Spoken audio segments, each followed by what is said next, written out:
Hey, what's going on, weavers? Tim here again. Thank you so much for clicking on this video. And in today's video, we will be having a look at 7 different ways you can melt and finish your paracord bracelets with style.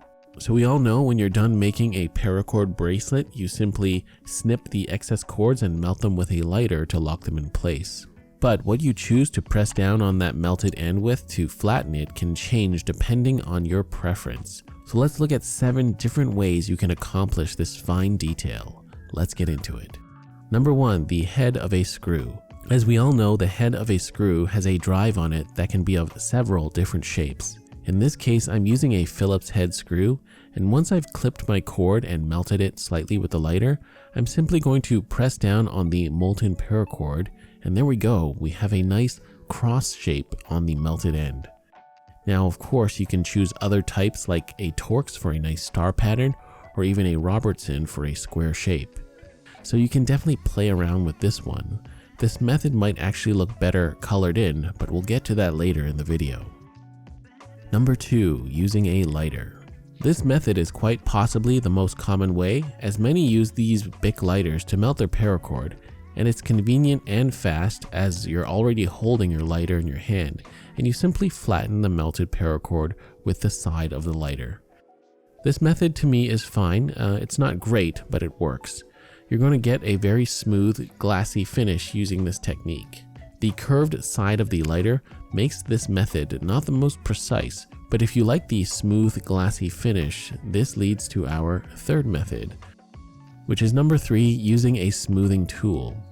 So there exists a simple tool for smoothing out and flattening the melted ends of paracord, and I'll have a link below for where to get them if you're curious. So once you've melted the cord, you can press down with the flat metal end of the tool. I find this tool is a bit more accurate and produces a slightly better result than the lighter because I can be more deliberate with my movement and actually make a nice rounded shape to it. But I could just be splitting hairs at this point, and hey, you know what? It's just another option out there if you want to try it, and these are relatively inexpensive too.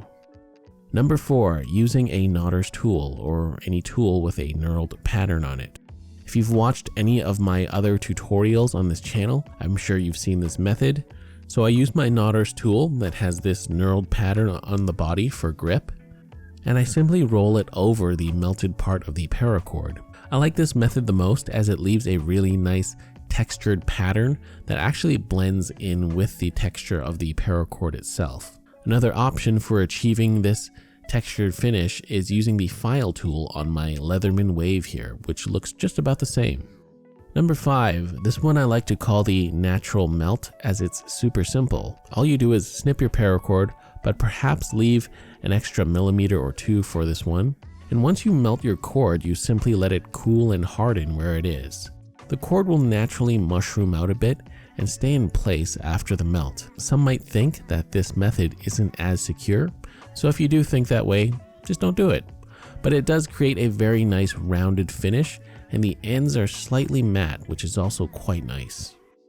Number 6. Now this next method is quite possibly the most special out of all of them, and what I have here is a metal stamp that I had custom made to use for stamping custom brass tags with my logo on it. And I figure, why not try it out as a way to finish paracord? And what I found is that it created a really interesting texture that was quite unique. Now I know none of you will have this stamp in particular, but there do exist leather tooling stamps out there that could create similar results. And last but not least, number 7, coloring in with a permanent marker.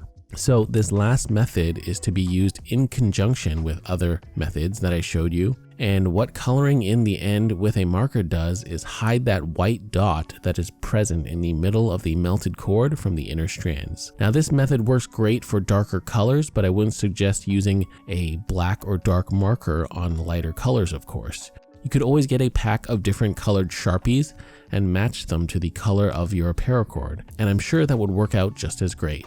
Also, this method actually makes the texture of the melted cord more pronounced, so for methods like the screw head or stamp, it really brings out the texture of the melt, and I think it actually makes the finish look even better.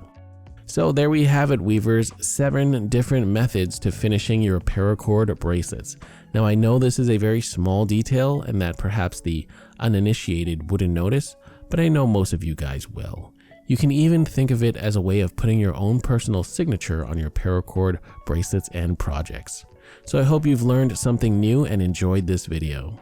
And guys, also let me know in the comments down below what's your preferred method of finishing your melted ends on your paracord projects, whether it was mentioned in this video or you can describe to me in the comments your own method.